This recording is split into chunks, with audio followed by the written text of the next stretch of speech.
In the automotive and aerospace industries, there is a big push for high accuracy parts. My name is Matthew Williams. I work at AMRC. Everything in here is to do with carbon fibre and automation.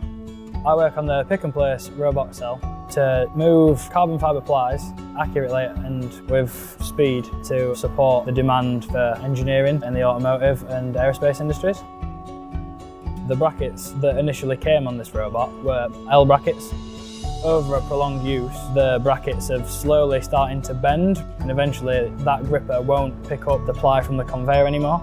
So I needed to create something that was stiff but flexible. I needed a shape that would be able to suit both of those things. And I've done 5 or 6 iterations.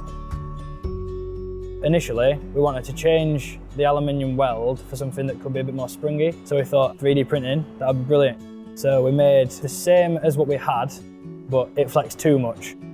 From that stage of development, we created this current shape tool, but we found that the noise that was being produced was too high to be in a working environment. We needed to add a silencer system, which needed a bigger bracket. So we thickened up where the supports were, and we also made it out of durable material. It can take quite a lot of stress and force, and it flexes back again afterwards.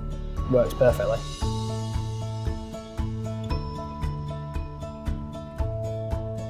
With all the iterations that I've done, if I had to machine each iteration of those, that would have taken 2 or 3 weeks. Whereas if it takes 6 hours to 3D print one, and we're doing it in a time where we're not relying on it to work, it's not wasting any time. The printers that we've got here are really good because they are here. I could literally walk across the road, just 3D print another iteration and apply them straight away.